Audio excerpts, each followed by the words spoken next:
Ini yang pertama itu pertanyaan dari Toto Sunarto via WA dan juga Irfan via WA. Pertanyaan hampir sama. Kenapa kerajaan Cirebon terpecah jadi Kasepuhan, Kanoman, dan Kecirebonan?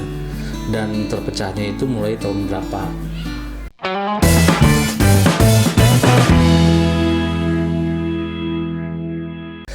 Halo, bertemu lagi dengan saya Kang Afan. Kali ini masih bersama dengan Pak Akbar. Nah, sebelumnya kan saya sudah nge-share ya di status dan di medsos itu pertanyaan dari kalian tentang sejarah. Nah, ini ada beberapa pertanyaan yang masuk Pak Akbar. Ya. Nah, ini mungkin banyak yang memang belum tahu gitu hal-hal ini. Ini yang pertama itu pertanyaan dari Toto Sunarto via WA dan juga Irfan via WA. Pertanyaan hampir sama. Kenapa kerajaan Cirebon terpecah jadi Kasepuhan, Kanoman, dan Kecirebonan? Dan terpecahnya itu mulai tahun berapa? Ya. Mungkin bisa langsung jawab aja. Baik, ini untuk dari siapa? Panggilnya Mas atau Pak? Toto dan Irfan ya.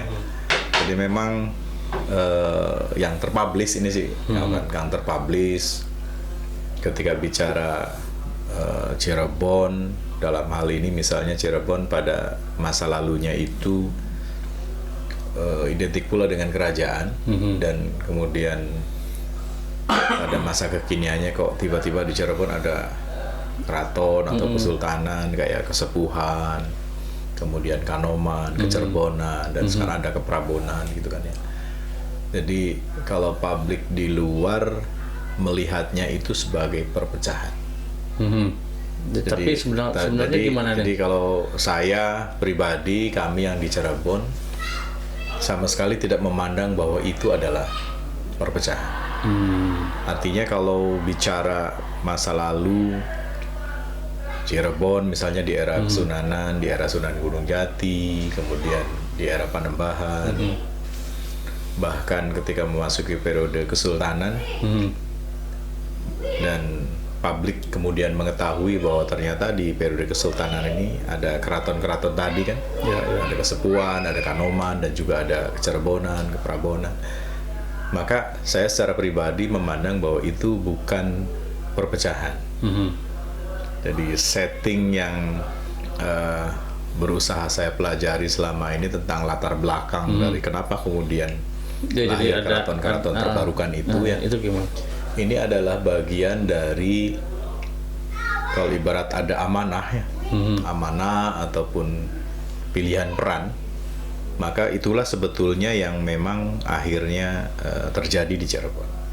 Jadi istilahnya pembagian peran. Ya, lebih kalau saya memandang bahwa itu adalah pembagian peran, walaupun misalnya karena pada masa itu kan konstruksi kolonialnya kan juga sudah terlihat kan ya, sudah terlihat.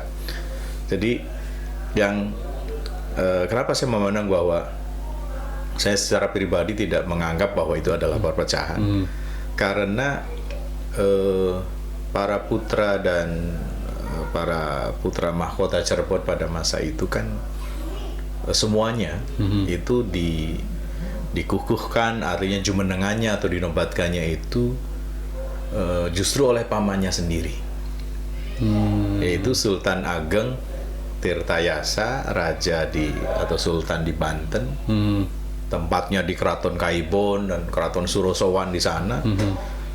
Pasca gegeran penyerangan pasukan Tronojoyo di Kesunanan Mataram misalnya di era Sunan Amangkurat I, maka pada periode pasca itu Kesultanan Cirebon lahir.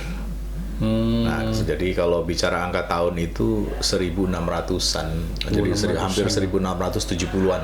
Kayak lama berarti ya itu. Ya. Jadi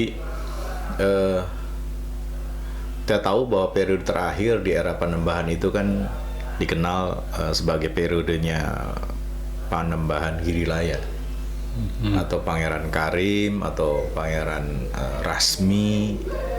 Bahkan di pemakaman Imogiri di Girilaya di sana, beliau juga dikenal dengan nama Sunan Cirebon, karena beliau dimakamkan berbeda dengan saudara-saudara yang lainnya di Gunung Jati, di Cirebon, beliau malah diimogiri di sana, kawan. Jadi ayah dari para sultan-sultan Cirebon di perjalanannya kemudian. Nah, Panembahan Girilaya ini punya putra Pangeran Martawijaya, Pangeran Kertawijaya, dan juga Pangeran Wangsakerta. Nah, Pangeran Martawijaya kelak di kemudian hari dikenal dengan sebutan Pangeran Muhammad Syamsuddin atau Sultan Sepuh pertama, dan Pangeran Kartawijaya kemudian dikenal dengan nama Pangeran Muhammad Badriddin, Sultan Anom yang pertama, dan Pangeran Wangsakerta beliau juga dikukuhkan atau dinobatkan sebagai Panembahan Kacirebonan awal. Panembahan Tohpati, Panembahan Godong, namanya banyak.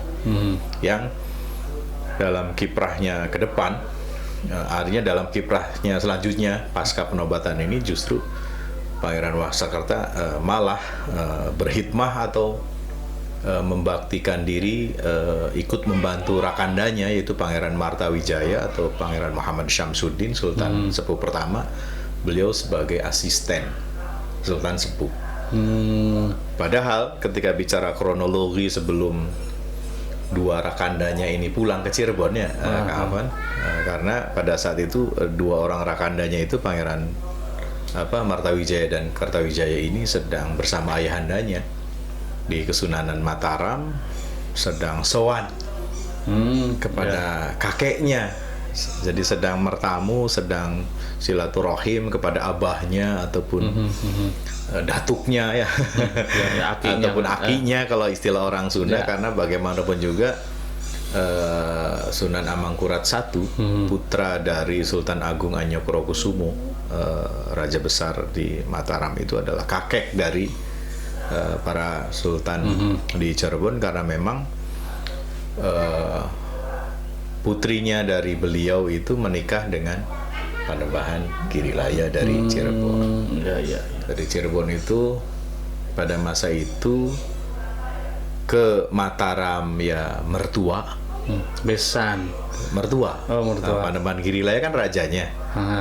Ke Mataram itu mertua, sementara ke Sultan Ageng Tirtayasa itu paman. Karena Pacakekinya kan Banten adalah generasi yang terlahir dari istri pertama Sunan Gunung Jati, yaitu Nyai Mas Ratu Kawunganten. Jadi bagi saya Cirebon tidak pecah.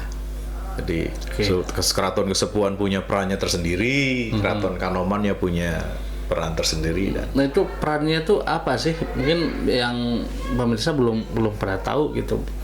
Kalau bedanya antara Kesepuhan, Kanoman. Kalau peran-peran yang sebetulnya dilakukan itu kan sebetulnya lebih kepada begini kalau pakai bahasa sekarang ya. Kalau pakai bahasa sekarang itu misalnya begini. Ada sultan-sultan di Cirebon yang mandita. Mandita itu artinya lebih menyukai pendekatan-pendekatan aktivitas secara spiritual. Pendeta lah sebenarnya. Jadi rajanya ya Raja Pandita, kayak di Kaprabonan gitu kan. Sultannya sekaligus ulama misalnya pada masa itu, pada masa itu. Jadi yang lahir artinya jalur-jalur pendidikan keulamaan, itu pesantrenan itu di Kaprabonan. Nah, ketika bicara kesepuhan misalnya, walaupun misalnya pada masa itu hak untuk aktivitas politik atau tata kelola pemerintahan masih ada, masih dilakukan oleh keraton. Tapi sekarang udah enggak kan? Sekarang sudah enggak. Jadi bagi saya berdasarkan pertanyaan dari tadi Mas Toto ataupun Irfan ya, kalau saya secara pribadi tidak menganggap bahwa di Cirebon telah terjadi perpecahan, tapi ini adalah bagian dari bagaimana Cirebon ketika berusaha memaknai sebuah kondisi yang paling rumit sekalipun, sehingga akhirnya satu-satunya cara adalah berbagi peran itu. Oke. Jadi itu jawaban dari Toto dan Irfan tentang anggapan bahwa Cirebon pecah menjadi tiga.